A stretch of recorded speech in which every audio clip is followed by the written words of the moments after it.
ખેડૂતોની, કારણ કે સમયસર પાણી ન મળતા હવે ધોરાજીના ખેડૂતો મૂંઝાયા છે।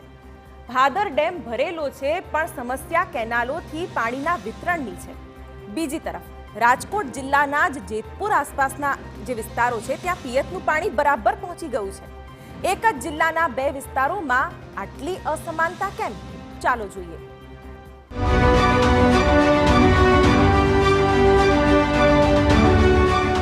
એને તો કેનાલની રાહ જોઈને બેઠા છે, એટલે એટલું જેટલું મોડું કરે એટલું વાવેતર પાછું ઠેલાણું છે, એટલે તાત્કાલિક કેનાલ છોડે। ફિકર આ જ છે।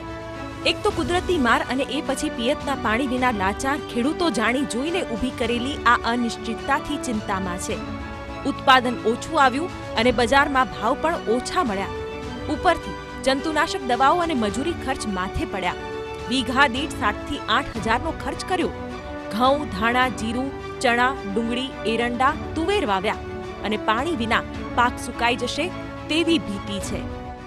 આ તુવેરને પાણીની જરૂર પડે, કપાસને પડે, પછી નવું પીત જેને કૂવો ન હોય, બોર ન હોય એ લોકોને તુવેરને કપાસને પાવો કેમ, નવું વાવેતર કેમ કરવું? ચણા છે, ઘઉં છે, જીરું છે। ભાદરનું પાણી કેનાલ થકી ઓક્ટોબરમાં મળી જવું જોઈએ, એ પાણી ડિસેમ્બર અડધો જતો રહ્યો ત્યાં સુધી નથી મળ્યું અને હવે રજૂઆત એક જ। તો પાણી તો જોઈએ ને, એમ ખરેખર છૂટવું જોઈએ ને કેનાલ, હજી લગી છૂટી નથી સાહેબ। તો આ તરફ રાજકોટ જૂનાગઢના ખેડૂતોના ઘરે લાપસીના આંધણ થયા છે। ભાદર કેનાલમાંથી શિયાળુ પાકના પિયત માટે પાણી છોડાયું। જે ભાદર એક જળાશયની મુખ્ય નહેરમાં આજે સવારથી પાણી છોડવાની શરૂઆત કરવામાં આવેલ છે અને આ નહેરથી કુલ 8000 હેક્ટર વિસ્તારમાં સિંચાઈનું આયોજન કરવામાં આવેલ છે, જેના માટે આ શિયાળુ પાકમાં કુલ 6 પાણ આપવાનું આયોજન કરેલ છે, જેમાં હાલ આજ રોજ પાણી આપવાની શરૂઆત કરવામાં આવેલ છે।